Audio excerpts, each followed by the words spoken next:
날마다 솟는 샘물과 함께하는 오늘의 큐티 시간입니다. 12월 9일 금요일, 오늘의 말씀은 베드로전서 3장 1절에서 7절 말씀입니다. 아내들아, 이와 같이 자기 남편에게 순종하라. 이는 혹 말씀을 순종하지 않는 자라도 말로 말미암지 않고 그 아내의 행실로 말미암아 구원을 받게 하려 함이니, 너희의 두려워하며 정결한 행실을 봄이라. 너희의 단장은 머리를 꾸미고 금을 차고 아름다운 옷을 입는 외모로 하지 말고, 오직 마음에 숨은 사람을 온유하고 안정한 심령에 썩지 아니할 것으로 하라. 이는 하나님 앞에 값진 것이니라. 전에 하나님께 소망을 두었던 거룩한 부녀들도 이와 같이 자기 남편에게 순종함으로 자기를 단정하였나니, 사라가 아브라함을 주라칭하여 순종한 것 같이 너희는 선을 행하고 아무 두려운 일에도 놀라지 아니하면 그의 딸이 된 것이니라. 남편들아, 이와 같이 지식을 따라 너희 아내와 동거하고 그를 더 연약한 그릇이요 또 생명의 은혜를 함께 이어받을 자로 알아 귀히 여기라. 이는 너희 기도가 막히지 아니하게 하려 함이라. 새로운 아침입니다. 엘칸나, 하나님은 모든 것 다해 사랑하시는 분이십니다. 초대교회의 그리스도인 가정에도 부부싸움이 있었을까요? 본문을 보면 분명 초대교회 시절 부부관계에도 무언가 문제가 있었던 것으로 보입니다. 그리스도인 아내 중에는 남편을 무시하는 여인들이 있었던 듯하고, 남편 중에도 아내에게 함부로 대하는 자들이 있었기에 본문이 기록되지 않았을까 생각해 봅니다. 말씀과 성령이 충만한 초대교회라 할지라도 부부 사이의 문제는 알다가도 모를 때가 많기 때문입니다. 특별히 초대교회는 대부분 가정 중심 교회였습니다. 그것은 여러 지역으로 흩어진 나그네들의 교회라 할지라도 예외는 아니었습니다. 그런데 만약 그런 교회에서 부부 사이에 분란이 생긴다면 그 여파는 교회 전체로 퍼질 수밖에 없었을 것입니다. 그래서 베드로는 사환들에 이어 그리스도인 아내와 남편을 향한 당부의 편지도 기록하고 있습니다. 본문은 분량은 차이가 있지만 두 단락으로 구분됩니다. 먼저 1절로 6절은 남편을 향한 아내들의 자세를 기록하고 7절은 아내를 향한 남편들의 자세를 기록합니다. 특별히 1절로 6절은 1절을 중심으로 그에 대한 이유를 나머지 절들이 서술해 나가고 있고, 7절은 아내에 대해 남편이 꼭 알아야 할 지식 두 가지와 그 이유를 설명합니다. 말씀을 통해 순종과 배려로 그리스도의 몸된 공동체를 이루는 저와 여러분이 되시기를 소망합니다. 베드로는 2장 13절에 인간의 모든 제도를 주를 위하여 순종하라고 말합니다. 그리고 17절에는 뭇 사람을 공경하며 형제를 사랑하며 하나님을 두려워하며 왕을 존대하라고 주장합니다. 그리고 이런 대전제 아래서 사환에 대해 그리고 아내와 남편에 대해 구체적인 공경과 사랑의 실천 방법을 서술합니다.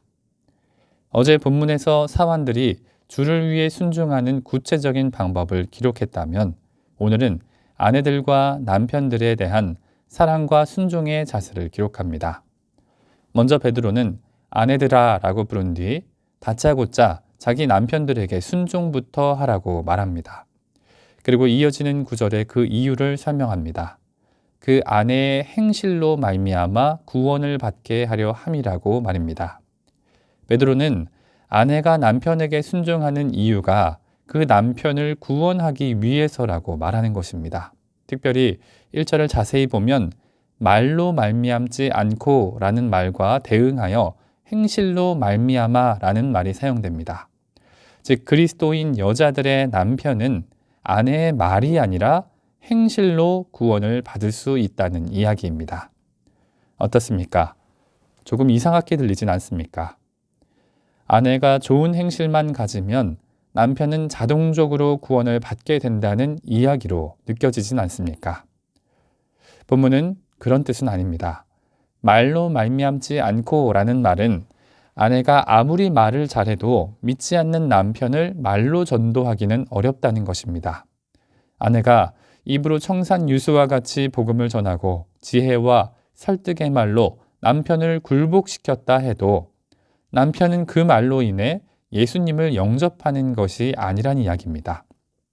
그렇다면 그 아내의 행실로 말미암아라는 말은 무슨 뜻입니까? 그것은 2절에 기록되었듯이 하나님을 두려워하며 정결한 행실을 하는 아내의 삶의 모습을 보고 남편도 예수를 믿게 된다는 것입니다. 살아계신 하나님을 진심으로 경외하는 아내의 행실을 통해서만 그 남편도 구원에 이를 수 있다는 의미입니다.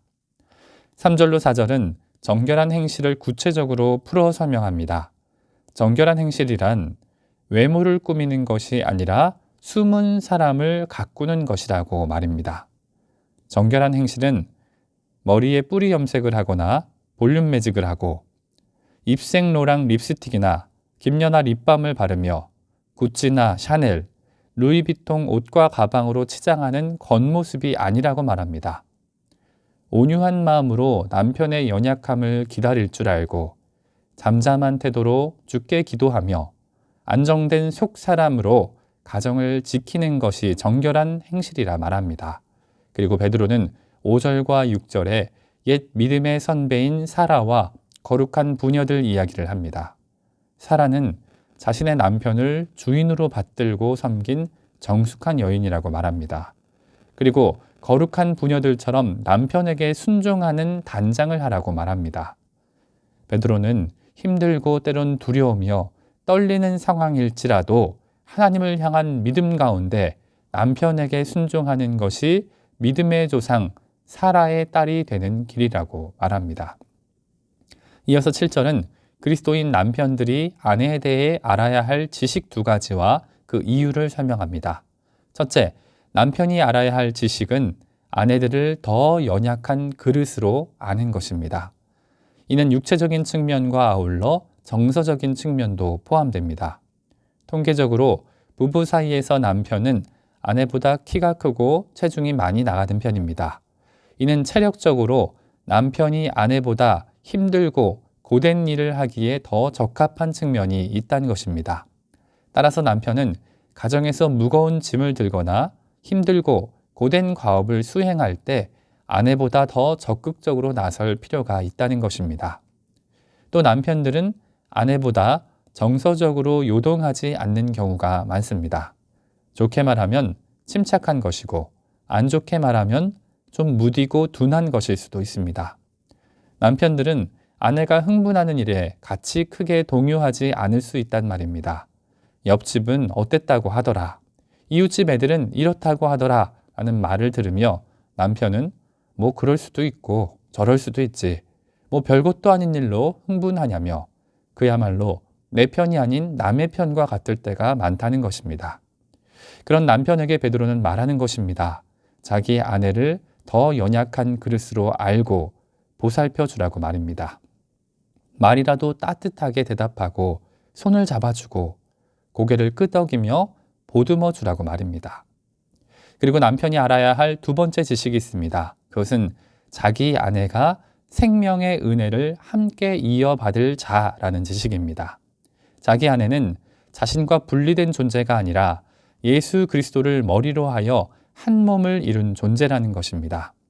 자신의 아내는 자기 뼈 중에 뼈요, 살 중에 살이라는 것입니다. 그렇기에 남편이 아내를 사랑하는 것은 곧 자신을 사랑하는 것이고 그리스도께서 교회를 사랑하는 것과도 같다는 것입니다. 마지막으로 베드로는 아내 사랑의 이유를 설명하며 본문을 마무리합니다. 그것은 이를 통해 기도가 막히지 아니하게 하려 함이라고 말합니다. 가정은 가장 작은 교회입니다. 그런데 부부가 불화한다면 그 가정이 어떻게 하나님께서 기뻐하시는 교회가 될 수 있겠습니까? 분열된 교회의 기도가 어떻게 하나님께 연락될 수 있겠습니까? 따라서 하나님께 온전히 기도하고 예배하기 위해선 부부부터, 가정부터 그리스도 안에 하나 되어야 한다고 말하는 것입니다. 말씀을 마무리합니다.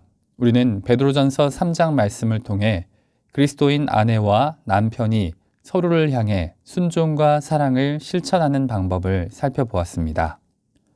베드로는 아내들에게 먼저 말합니다. 말이 아니라 행실로 남편을 구원하라고 말입니다. 그 행실은 외모를 꾸미는 것이 아니라 숨은 속 사람을 정결하게 하는 것이라고 말합니다. 하나님께 소망을 품고 살았던 사라와 거룩한 부녀들처럼 말입니다. 그리고 베드로는 남편들에게도 말합니다. 아내를 더 연약한 그릇으로 알고 항상 감싸고 보살펴 주라고 말입니다.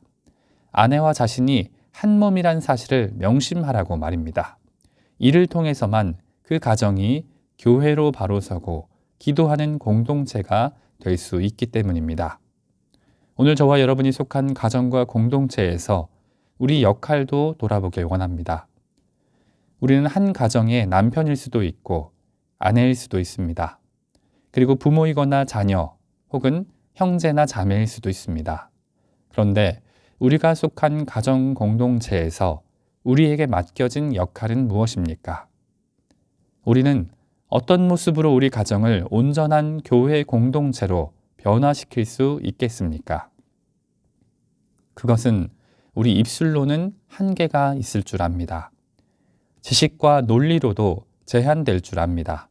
하지만 기억해야 할 것은 우리 가족은 오늘도 하나님께 순종하는 우리의 정결한 행실을 지켜보고 있다는 사실입니다.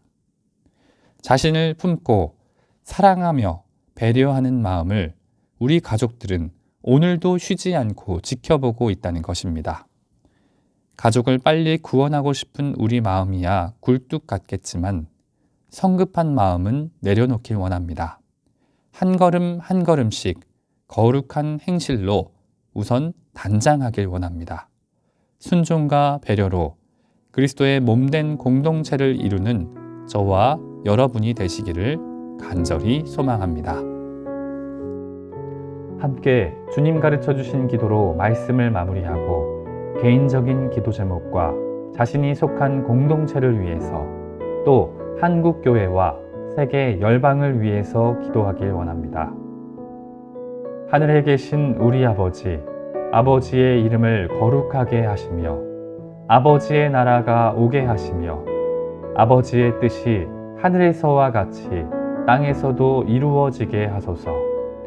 오늘 우리에게 일용할 양식을 주시고 우리가 우리에게 잘못한 사람을 용서하여 준 것 같이 우리 죄를 용서하여 주시고 우리를 시험에 빠지지 않게 하시고 악에서 구하소서.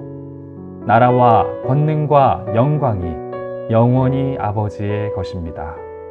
아멘.